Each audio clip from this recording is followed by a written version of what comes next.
জিজ্ঞেস করার পরে আমার হাজব্যান্ড মানে স্বীকার করলো যে হ্যাঁ, ও ওকে বিয়ে করছে এবং আমাকে বিয়ে করার আগেই ওকে বিয়ে করছে। তো যাই হোক, আমিও খুব কান্নাকাটি করলাম। তখন সে বললো যে না, আমি তো তোমাকেই ভালোবাসি, তোমার সাথে আমি থাকতে চাই, ওকে আমি ছেড়ে দিব। তো অনেক দিন আগের রিলেশন, তো এখানে আসার পরে দেখা হয়েছে, হ্যান ত্যান, মানে আমাকে আবল তাবল যা পারছে বুঝাইছে। তা আমিও যেহেতু বয়সে খুব ছোট ছিলাম বা তাকে আমি খুব ভালোবাসতাম, আমি সেটাই বিশ্বাস করে নিয়েছি। তো 2 দিন পরে সে আমাকে বললো সাপতেছে, চলো তোমাকে আমি আমার এক ফ্রেন্ডের সাথে দেখা করাবো, ও তোমাকে নিয়ে যাইতে বলছে, চলো।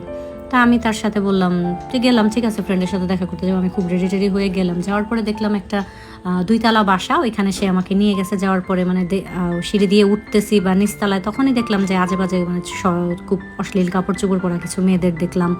তা আমি তাকে জিজ্ঞেস করলাম, সে বললো এটা মেয়েদের হোটেল, এখানে শুধু মেয়েরাই থাকে, এখানে কোনো ছেলেরা আসে না। তো আমার এক মেয়ে ফ্রেন্ড আছে, তার সাথে আমি তোমাকে দেখা করাবো। এটা বলে সে আমাকে একটা রুমের মধ্যে নিয়ে গিয়ে দরজা আটকে কিছুক্ষণ রেখে আমার সাথে কথাবার্তা বললো যে আমার নিচে একটা কাজ আছে, আমি আসতেছি, আইসা তারপরে আমি তোমার সাথে ওকে দেখা করাবো। এই কথা বলে সে চলে গেল বাইরে থেকে আমাকে তালা মেরে রেখা।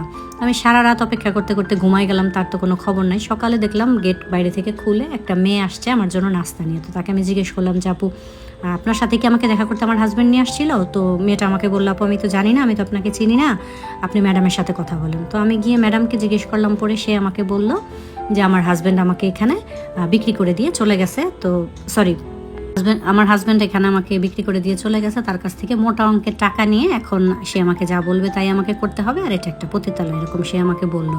তো আমি তো খুব কান্নাকাটি করতেছিলাম, বিশ্বাস করতেছিলাম যে আমার হাজব্যান্ড আমাকে বিক্রি করে দেবে, এটা আমি কোনোদিনও বিশ্বাস করতে পারতেছিলাম না। তখন সে আমাকে আমার হাজব্যান্ডের নাম্বারে ফোন দিতে বললো। তখন আমি আরেকজন থেকে একটা নাম্বার নিয়ে তাকে ফোন দিলাম। ফোন দেওয়ার পরে দেখলাম যে ওনার ওই ওয়াইফ ধরছে। আমি জিজ্ঞেস করলাম কে, বললো আমি ওর ওয়াইফ।